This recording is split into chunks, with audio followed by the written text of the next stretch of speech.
You're listening to Podcasts with Park Rangers, a show where we explore the importance of our national parks and historic sites with those who live and work in them every day. We'll learn about history, science, and the beauty of nature from a unique perspective. I'm your host, Lucas VK. Today we interview Ranger Ed Welsh, a paleontologist and interpretive park ranger at Badlands National Park.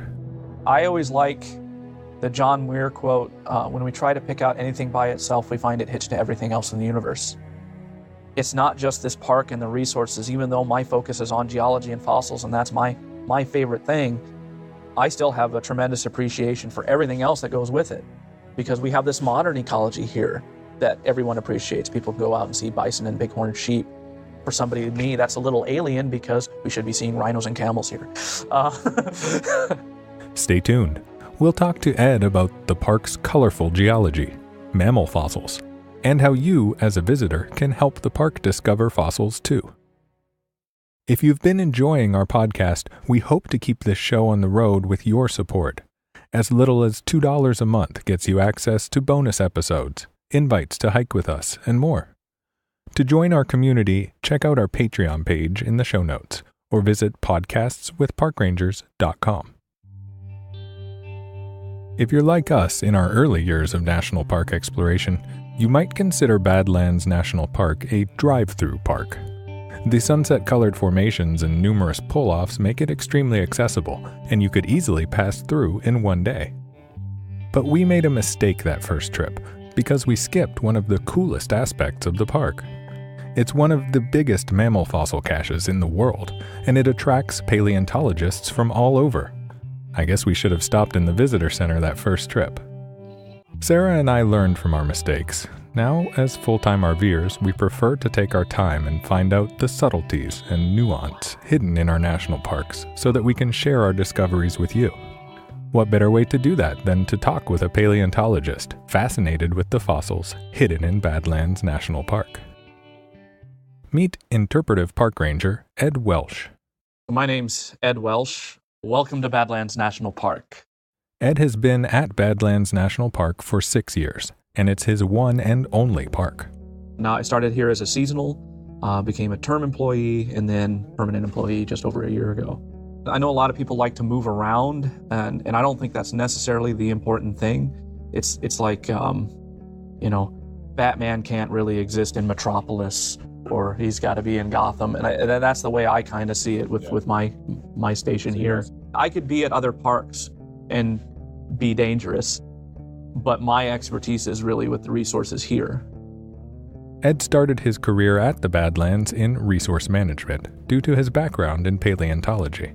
My first season, I was doing monitoring and mitigation. That means whenever there's construction in the park, people tearing up ground, somebody like me has to be there to evaluate the site to make sure no important fossil sites are being disturbed, or as things are coming out of the ground, to salvage any fossils that come out of it. Eventually, Ed's role changed as he began to interact with the public during an excavation. We had a dig going on here right next to the visitor center that people in the public could see, and so I had a lot of interaction with the public working in and around the visitor center. We had the fossil lab going in the room we're in right now, and the chief of interpretation at the time was really impressed about how I conducted myself with the public and could answer their questions and interact with them. So she stole me from resource management into resource education. Okay. And so in 2013, I started my first season as an interpretive ranger, and that's just kind of snowballed from there into a permanent position. I see. So it's been kind of an evolution in your role here. Yeah, along with my overall career and training. Right. So, my background, I have my bachelor's degree in geology, I have my master's in paleontology, and now I'm doing education and outreach. Okay. I still get to do paleontology. I do research, and a lot of that's on my free time.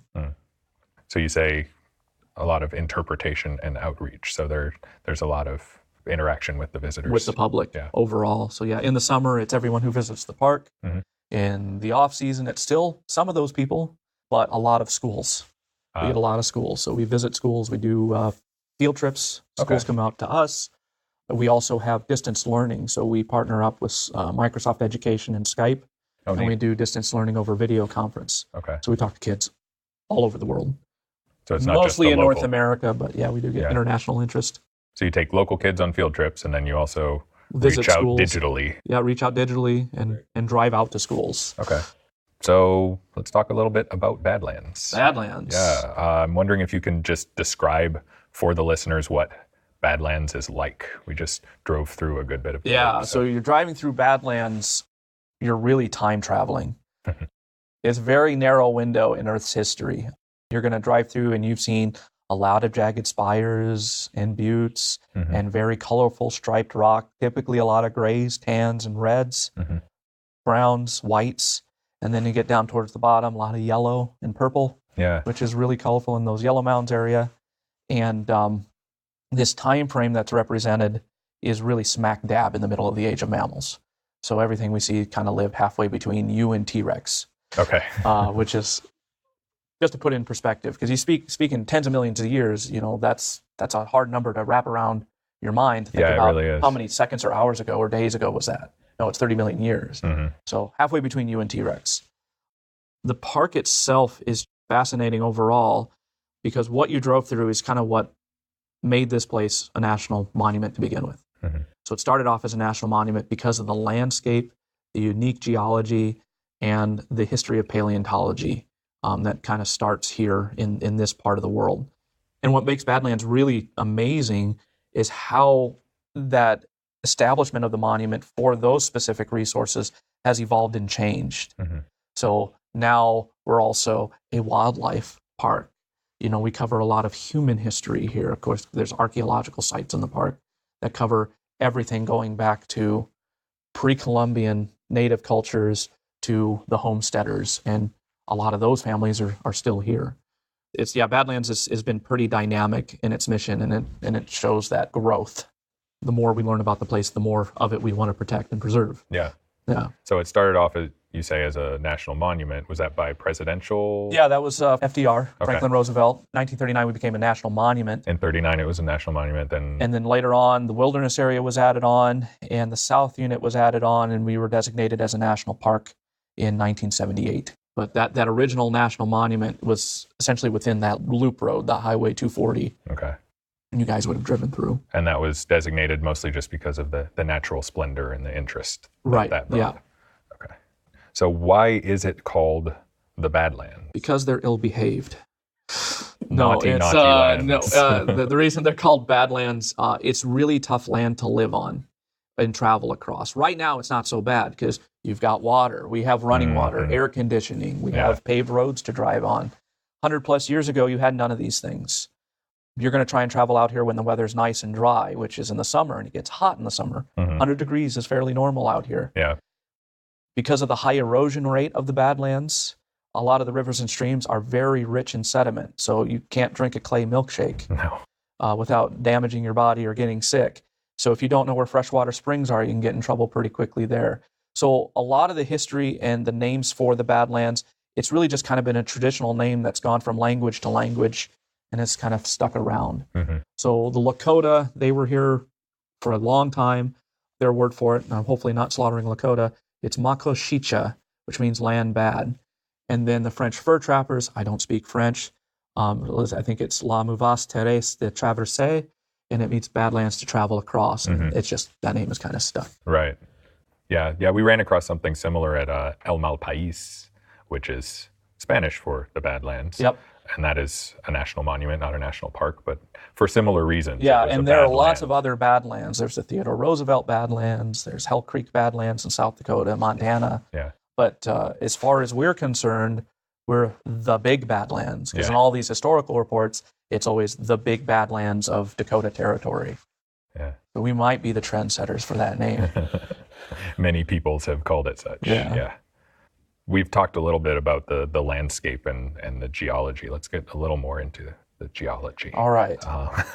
So you talked about kind of some of the layers that can be seen, and there are a lot of colors. There's red, white, yellow, gray. So can you talk about how those layers were how this formed? happened? Yeah, what's the significance of each of those? So there's a really fascinating history, and that Badlands story is really kind of the story of the history of Earth as well. Yeah.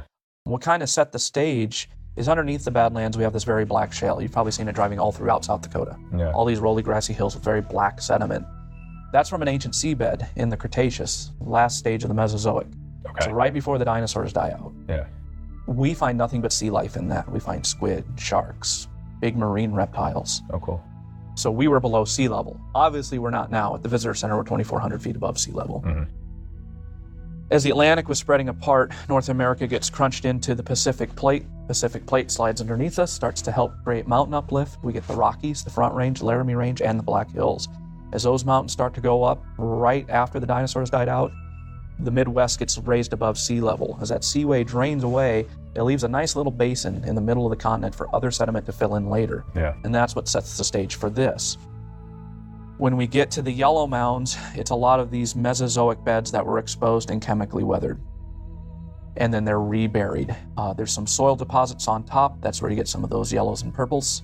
Okay. And then on top of that, we have the Badlands. The Badlands mainly are made of 3 units. The Shadron Formation at the bottom, and they make these low, rounded gray clay hills Okay. that you see on top of the yellow mounds. And then there's the Brule Formation, and that's where you see a lot of those reds, those red beds and all those stripy colors. Yeah. And that's the Brule Formation. So that's split into 2 parts, the scenic, or the lower Brule, and then the pole slide, or the upper Brule.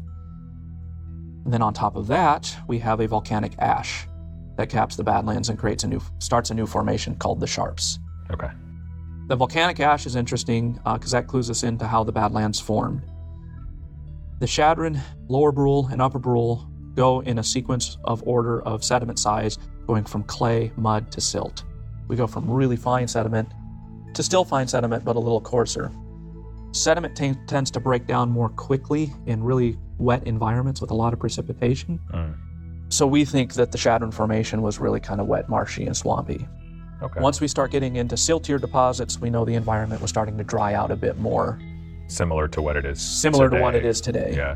Now, in those sediments is a very high concentration of volcanic ash. We're talking about 50 to 80%, depending on where you are, either geographically or in the section. Mm-hmm. Primarily, this is all volcanic ash coming from volcanoes in the southwest. Mm-hmm. These formations go into Nebraska, Colorado, and parts of Wyoming. If we looked at the Shadron in Wyoming, we'll find a series of volcanic ashes. In our Shadron, we don't find any because we're too far away. Okay. So, just not close enough to Yeah. the actual volcanic yeah, activity. not close enough to that volcano. Mm-hmm. So these volcanoes are blowing up, sending ash, is getting wind blown into the Midwest. It's mixing with other sediment flowing out of the mountain ranges, the Laramies, the Front Range, and the Black Hills. And as it's piling up, we're getting rivers leaving evidence of their remains here. So we get sandstones and gravels from ancient rivers. We get limestones from lakes that used to be here. And then we get all these nice little colors too. So a lot of those red beds that you see going in a sequence of what we call paleosols. Paleosol is just a fancy way of saying ancient soil or fossil soil. Okay. The reds are actually coming from oxygen that's getting into the soil and rusting traces of iron in that soil. So we're seeing soil development. The types of soils that we see follow structures we see in soils we see today. So when I talk about geology or paleontology, a universal concept that we like to use is uniformitarianism. And it sounds like a cult. It's Uniformitarianism. It's not, but I'll have you converted by the end of this talk. What it means is the present is the key to understanding the past. Okay. We understand how the rules are in regards to nature and the universe. Mm-hmm. As long as we're able to understand those rules correctly, we assume that those rules have not changed. Things like gravity, electricity, The constants. all the constants, Yeah. but then all the little intricacies in nature that we see around us. These red beds are muds. Well, we see red muddy soils in places like Louisiana, Arkansas, where we have kind of wooded stream bed areas, kind of getting into more open grassy areas. Mm-hmm. Now, people smarter than me that study soils have come to this interpretation in a more detailed analysis. I'm just giving the Cliff Notes version. Right, yeah. And all this stuff is piled up roughly in the time span of 37 to 30 million years. So that's right smack dab in the middle of the age of mammals. So T-Rex dies out at about 65, along with Triceratops. Mm-hmm. 30 million years later, the Badlands start to deposit. Badlands are done depositing. 30 million years later, we get to have this conversation. Okay. Yeah, right in the middle. Yeah. So all these layers formed within that little narrow time frame. Wow. And it's a pretty remarkable set of circumstances. Like I said, the story's here, but it implicates the rest of the world in getting this set up. Yeah. And now it's all eroding away. So we have rivers blocking new sediment from coming into our area. If we're not depositing anything, it's going to start eroding away. Just think of a bank account. If you're not depositing everything, it's going to debit. Right now, the Badlands are getting carved out by wind, water, and primarily gravity. Gravity's pulling everything down. All that stuff you see up there wants to be down here. We're washing away close to an inch per year. It's more like 3/4 of an inch, but it varies from site to site. Yeah. Ultimately, this stuff is emptying into the Cheyenne River to the west of us, going north, and then east, and then to the White River, which is just south of us. Both of those flow into the Missouri, and then the Missouri goes into the Mississippi, and that empties out into the Gulf of Mexico. So little by little, these sediments are ending up in the Gulf of Mexico, which is the remnant of that old Cretaceous sea where this all started. Very cool. It all just goes full circle. Yeah. So yeah, there's a lot of geology. There's a lot going on here. There's a lot going on. That's the short version. Yeah, that's the Cliff Notes. Yeah. So there's a good bit of erosion, as you mentioned, at the rate of about an inch per year. Yeah, it's close to an inch a year. So that tends to expose a lot of what you're very keen on, which is these fossils. Yeah. That start showing up. So yeah, you have a lot of burial here with the Badlands forming. Yeah. And now it's all getting unburied. And that's just the ideal condition if you want to find fossils. Because if you want to find a fossil, and I'll explain this to everyone I talk to in the summer or in the school year, if I want to be a fossil, first step, I got to die. People remind me that I have to die. I usually tell them you can be buried alive. It's not fun way to go, but that's another way to become a beautiful fossil.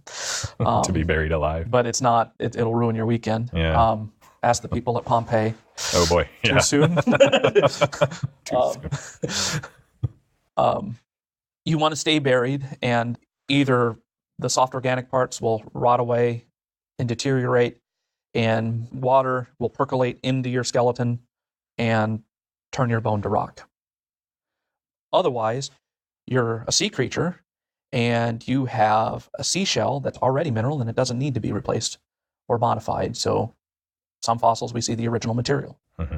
So all this stuff is getting buried. It stays buried, but it can't stay buried forever. Otherwise, we'll never find it, unless by sheer dumb luck. Yeah. So now this erosion is exposing fossils at pretty an high enormous rate. Yeah. You know, our park, we cover close to 244,000 acres. That's a lot of ground to find fossils in. So yourself as a paleontologist, that explains why you're here and you're staying here. And it's not just me. There's a pretty rich history here with paleontology. The first fossils from here were described in early to mid 1840s. Fur trappers that were out here brought attention to these fossils. Once the first fossil was described in a publication, the Smithsonian, which was a brand new institution, got wind of that. They sent out Thaddeus Culbertson, who was part of the American Fur Trade Company, to collect fossils for this brand new museum in D.C. that everyone knows and loves today. And these fossils were sent there, described by Joseph Leidy out of the National Academy of Sciences in Philadelphia. Okay. And he's credited with being the father of American paleontology. That's true as a science. Technically, that honor belongs to Thomas Jefferson. Now, that's neither here nor there, so we won't get into that. Leidy's also credited with starting forensics.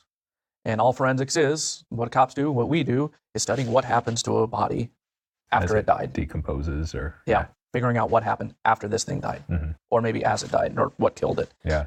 And that included the first ever camel known from North America. This little critter was named Poebertherium in 1847. Joseph Leidy in 1858, 11 years later, will name the first dinosaur in America. So we knew about camels. We knew about a few other Badlands animals a decade before we knew about dinosaurs in this hemisphere. Wow. When we talk about paleontology in the American West, it really starts here. By the way, that dinosaur wasn't found here in the West. It was found in New Jersey. Oh, okay. And with that discovery, it drew other people out here and encouraged them to explore more of the West. So one of his students, Edward Cope, was involved with a lot of explorations of the West from here to the Pacific. He named a lot of stuff out of John Day Fossil Beds National Park, which is somewhat contemporaneous to what we have here. Okay. And then his rival, Othniel Marsh, was involved with a lot of the classic Jurassic sites. So you go to Dinosaur National Monument, you see a lot of those animals. Most of those dinosaurs are named by marsh. So we kind of tie into that great heritage of American paleontology.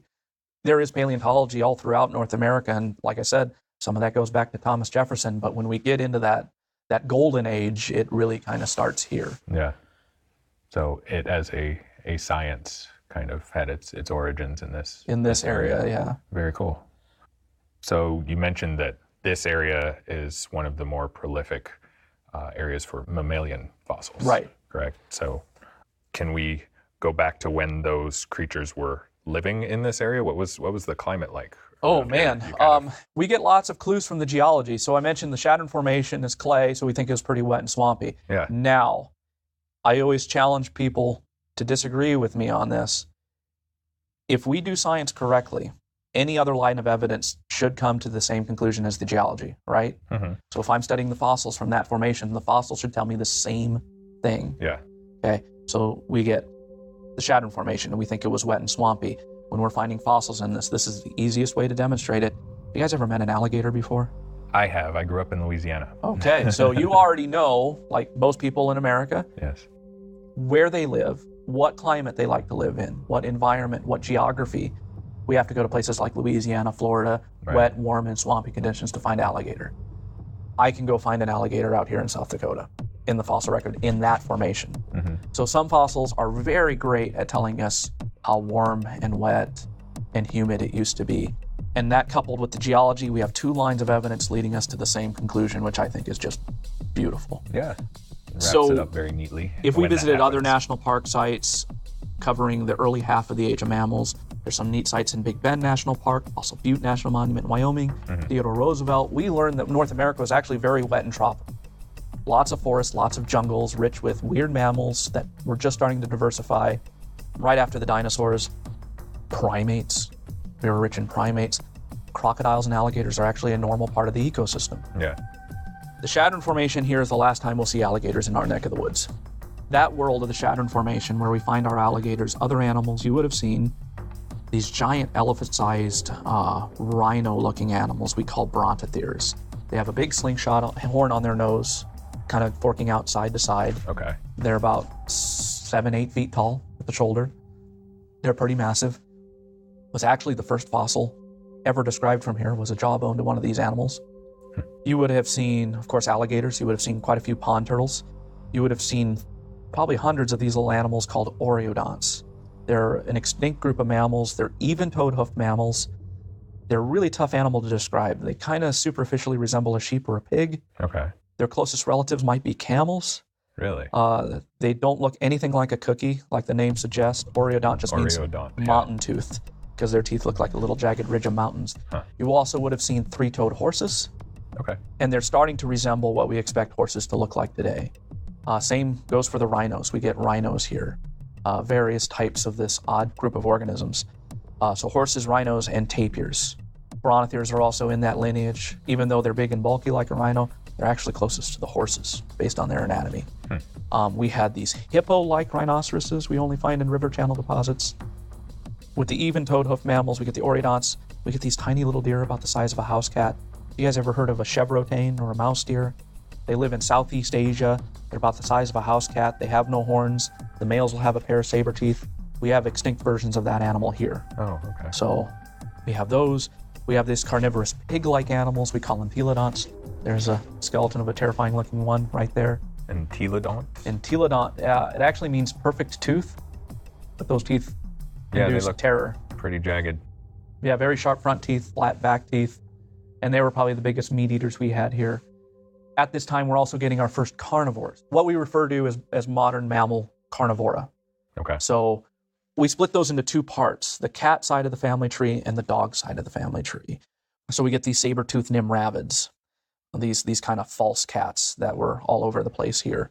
And then on the dog side of the family tree, we have the first dogs, like the first true blue dogs in the fossil record are coming from here. Okay. The first bears, the first weasels. Wow. So what a lot of these animals are starting to demonstrate is this modern wildlife ecology we're used to seeing kind of throughout a lot of the world today is just getting its start here. It's starting to resemble what we expect to see today.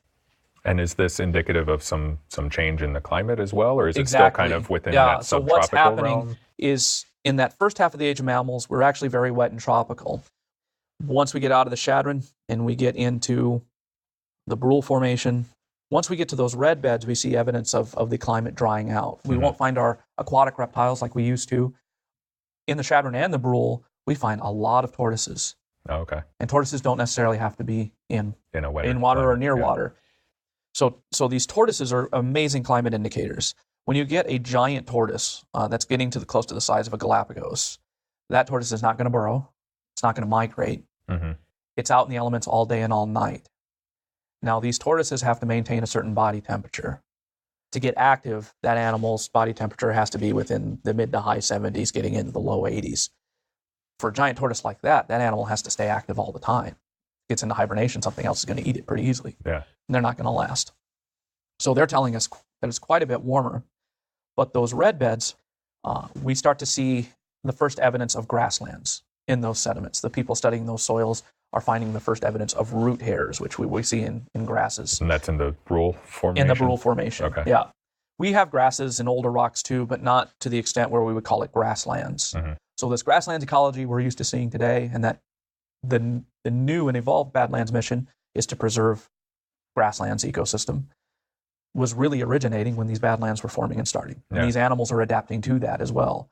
So while we see this trend to a drier North America getting into these silts, I mentioned three-toed horses. So we'll see three-toed horses continue. They'll get bigger. Those side toes will get smaller. The middle toe will get bigger. The teeth will adapt later on. They'll get taller, more rigid teeth for processing grasses, since that's the new abundant vegetation. It's becoming grassland. So we're seeing that stage set up for this modern ecosystem. So we're seeing these adaptations of horses, camels, rhinos that we'll see continue to trend as the grasslands develop through North America. And the carnivores will adapt along with that. We had an extinct group of carnivores here called the creodonts. It's a really terrifying one called hyenodon. It has a really strong bite force. The teeth are self-sharpening. Oh, wow. It could probably bite off an arm or a leg pretty quickly, kind of like a hyena does. That's kind of how it got its name. Not because it's related to a hyena. It's not. A hyena is actually a type of cat. But hyenodon, creodonts, they were more typical in this wet and tropical North America. And that's changed. So while that climate and environment has changed for them, they might not be adapting to that too well. On top of that, they have this new group of carnivores that are being successful. Things like these new saber-toothed cats, dogs, and other likewise carnivores. Right. Also, they have to compete with these big entelodonts too. So there's a hoofed mammal that threw itself into the game. So we get to see maybe evidence of that competition and who's going to succeed and fail that goes with that. Ultimately, what this all is telling us, the history of this wildlife, the history of the geology, is as things change, every one of these animals had three options. It can adapt, it can move away, or it can die. So, and that rings true today. Just ask the dodo. So you mentioned you have to die to become a fossil. Yes. So how are the fossils generally formed and preserved within these layers? Well, here, things were buried somewhat rapidly, at least rapidly enough to preserve these skeletons. Most of what we see here are hard parts, bones and teeth. We don't see anything like soft tissue preservation. Once in a while, there might be petrified wood. We can see these structures called rhizoliths, which are fossil root casts from plants that were existing here. Some of the non-typical fossils, in the Chadron, we get these little structures called charophytes. They're a hard part that's produced by algae. So that, again, goes to show the wet, swampy conditions of that early part of the Badlands Formation. Yeah. A favorite for kids is coprolite, and that's fossil dung. Oh, okay. Yeah, it's fossil animal dung. So we'll see fossil animal dung sometimes with bone in it that tells us it was a carnivore, and it gives us a clue of what that carnivore is eating. Not that we can really tell which carnivore that was, because they're all extinct and we don't know what their lives were like exactly. Yeah. And then another weird structure, we get coprolite in these very spherical forms that were made by dung beetles. So we get to see evidence of insects. We can go out into the prairie and see dung beetles rolling up bison, scat, and we see evidence of dung beetles doing it down there. We're great for fossil mammals and vertebrates, but we're really kind of poor on anything else like insects and plants. That sort of stuff just isn't preserved. It's just not preserved. One of the few fossil plants that we get are hackberry seeds, so we know we had hackberry trees here. Okay. Yeah. Yeah, I guess you see a lot of those sort of fossils in shale layers. We saw that a bit at Florissant fossil beds. So Florissant is the same age as our Shadron Formation. It is, okay. So they do find fossil mammals there. They have the little three-toed horse, the Mesohippus, the one we find here. Right. They found Brontothera there. They find a few rodents that we find here. But they're right next to one of these volcanoes that was active during that part of the Cenozoic. Right. And things were getting buried so quickly there that preservation was just exquisite. So you saw things like butterflies and moths with their color pattern preserved. Oh, yeah. And we have some, in our exhibits, we have some pretty interesting animal colorations. Our little three-toed horse has spots on it and people confuse it for a deer. Well, we'll get people that ask, how do you know that was the color? We don't. Just an artist rendering at some point, right? But there's some neat little pieces of information that connect park to park, like between us and Florissant, as far as time and some of the animals that we share. Florissant's really interesting because they find tsetse flies. You know what tsetse flies do? They carry diseases. Oh, okay. So one of the big bad ones is African sleeping sickness. So when you had Dutch Afrikaners moving into South Africa trying to go north, they started getting sick from these biting flies. Their horses were dying from these biting flies. And they didn't understand why things like zebras were doing so well, because they're horses, and why their horses were dying. There's a method to my madness here. Newer studies are showing in biology that these zebra stripes in those horses in Africa are a great way to not be seen by those tsetse flies. Really? Some of these biting flies have a hard time seeing those stripes. So when we know that these animals were here in America, and we have abundant herbivores like, say, these weird oriodonts or these three-toed horses, they might be surviving these biting insects by maybe having a similar color pattern. Okay. That's really speculative, but there's a lot of weird little connected lines of evidence that suggests maybe if we had to guess a color on it, I would probably repaint that horse with a little more zebra look to it. Yeah, give it stripes. Based on what spots. we see in this other park in Colorado. Okay. Yeah. Very cool. Yeah, it's interesting how you can draw those sort of connections through a lot of unknowns. Yeah, I always feel like I'm wearing a tinfoil hat when I talk about that, but it's kind of a neat thing to think about because most people don't think about these interconnections between plants and animals people get, but like insects and animals, that's a pretty strong relationship we kind of underplay sometimes. Right. Yeah. So you were talking a little bit about the visitors and some of their questions. Right. A lot of visitors will find fossils, as I think we mentioned before. So why is it so common that the visitors will encounter them? So what's great about Badlands, because of that high rate of erosion, we're not concerned about footprints scarring up the landscape too much. Normally your footprints will wash away after the next rain. So we have an open hike policy. You're free to go anywhere you like in the park. Right. Yeah. So visitors can run into fossils just by accident or on purpose because they know fossils here and they want to find one. Hunting for them, sure. So part of my job is to make sure people are educated on how to behave around those fossils. We definitely want to promote citizen science. We want people to explore. We want people to make discoveries because that helps us understand the Badlands a little bit better than we did before, or sometimes a lot, depending on what they find. Not everything they find is going to be a great museum piece, but sometimes just one little chunk of tooth can tell us a wealth of information about what we had here. Yeah, allow you to connect some of those dots. So we have our park paleontologist, Rachel Benton, has really championed this visitor site report program. So visitors have an opportunity to report their discoveries to us. We need to communicate. If you find a fossil, get excited about it because that thing has not seen the light of day in 30 plus million years. And you're the first set of eyes to notice it, which is amazing. It's incredible. Cool. Calm down a little bit. Leave that fossil where you find it. Everything we need to know about that fossil is at the site. Like forensics. The last thing you do is move the body.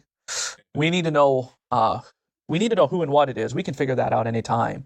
But the when and the where, those are the important things. We need to know when that thing lived, and that's going to be in those layers, and where it lived. Sometimes we can have somebody find a fossil that is a little bit older than we expect it to be, or maybe a little bit younger, or it's found in another region. Like say, oh, here's an animal that's typically found in Colorado, and it's only been found there. Now someone just found it here. Now that's a cool thing. Has that happened All specifically? these things have happened. Yeah. There's always an instance of one of these scenarios happening from a visitor site report, which is why I think they're really kind of vital and important to help us manage that resource. Right. And it ties in with that national park mission just beautifully, because we're here for the visitors, and these national parks are here because they are interested in preserving and protecting them, so they can enjoy them anytime, and future generations can enjoy them anytime. Right. So it's not that these visitors are working for us; they're working with us to help us preserve and protect that resource. They're a part of that mission along with us. We get to wear the green and the gray and the badge, but they're doing the same thing that we're doing. Mm-hmm. And we want to encourage that. I mean, this is their place, and we want to keep working with them and learning more about it, preserving and protecting these resources. And a visitor site report program is just a beautiful example of that. So after these visitors may find them, do we then excavate, or? We don't collect everything. Some things we know so much about that this little tooth or this jaw or even this really nice looking skull isn't going to provide us any new information. So we'll leave it there. We kind of want to keep things in their natural setting as much as we can. Right. And then somebody else can enjoy finding it again later, because seeing a fossil in its natural habitat is way different than seeing it in a museum. Yeah. And that's an experience you can't replicate in a museum necessarily, not easily. Another thing is, if that thing is too close to a trail or a construction site, it's at risk. Unfortunately, fossils do get stolen here. Yeah. Or things can be destroyed in construction. So we'll try to salvage that thing, save it so we can use it as an educational or research resource later. Right. So best to study it in place, but there are instances where we will have to remove it. But we still have to go out to the site and collect all that site information first. Right. We cannot leave the fossil without the site information. Because mm-hmm. if you don't have the collateral data with the fossil, all you've got is a pretty rock. Mm-hmm. Or a paperweight. Right. It really doesn't mean anything when it's out of context. Yeah. It's just a cheap showpiece. Yeah. But if it's something really kind of unique and spectacular and will provide us new information on this particular organism or the Badlands in general, we definitely will collect that. Mm-hmm. And we also try to keep the visitor appraised to what we do with that specimen. Okay. So in my free time, I've published a few papers, and some of them involve park specimens. Mm-hmm. I know one definitely is from a visitor site report. Okay. So I got in touch with the kid who found it and told him, here's what you found. Here's what makes it unique. It's a really rare species. This is one of 8. Oh, cool. The other 7 are at the American Museum of Natural History in New York. And the one you found is more complete than all of them, as far as at least the dentition goes. Not only did you find a rare specimen, you found a really well-preserved one, and it provides us new information onto the characters of this species that the other specimens at this high-end institution does not have. And you mentioned this was a kid that just It was a college kid that found it. Yeah, okay. Yeah. Or, right next to the visitor center, we had a 7-year-old girl find a really spectacular saber-toothed cat skull. Right by here. Right, maybe 50 feet away from the side of the building here, right by these picnic benches. Mm-hmm.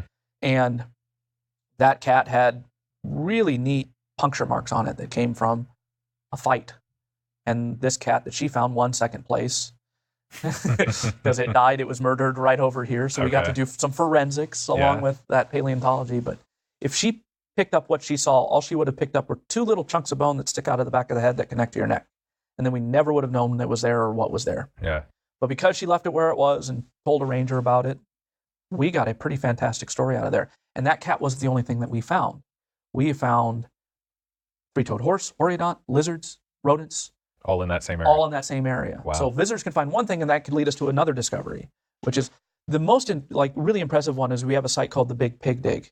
There was a photographer from Iowa, went to Kanata Picnic Ground, decided to go for a walk, found some bones on the side of the road, actually ended up being part of a rhino skeleton. The paleontologist that responded to that site got the permit to excavate, was excavating this rhino skeleton, started finding more bones. It ended up being a bone pit about nearly the size of this room that we're in, let's say half a tennis court maybe. Yeah. Over 19,000 specimens have come from that site in 15 summers of excavation. No other Badlands site even comes close to the amount of fossils that little site produced. Really concentrated area. Really concentrated. Yeah. And cool. So we like our visitors, and we like when they discover things. Yeah. And it's important to keep those things preserved in the space that they're discovered. It helps us tell the Badlands story, which in turn tells us the story of North America and the rest of the world. So very cool. What is your favorite thing about Badlands National Park as a whole? Everything. It's very dynamic. I always like The John Muir quote, when we try to pick out anything by itself, we find it hitched to everything else in the universe. And what I've been rambling on today really kind of illustrates that. It's not just this park and the resources, even though my focus is on geology and fossils, and that's my favorite thing.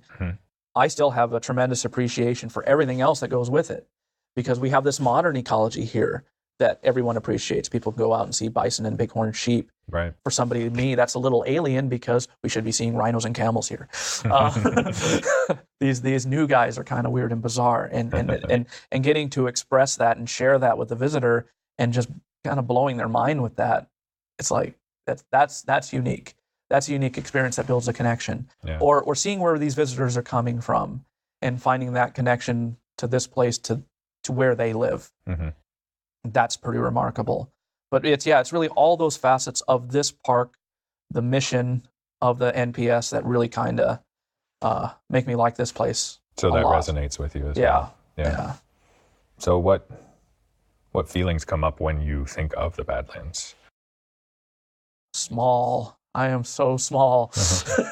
I mean, we're only here for a little bit, just a fraction of a second, and as far as planet Earth is concerned. Yeah. There's a lot that's happened, a lot that's changed, irrelevant to us. Humans, we tend to be a little egocentric.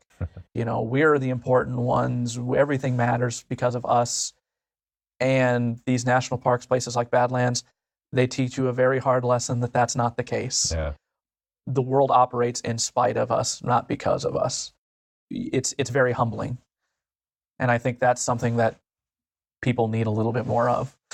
The humility. An honest humility. Sure. Yeah. It's not negative. Yeah. It's actually kind of miraculous in a way, because you're still here. You're still a part of that. You get to witness that and experience it. Right. That's the miracle.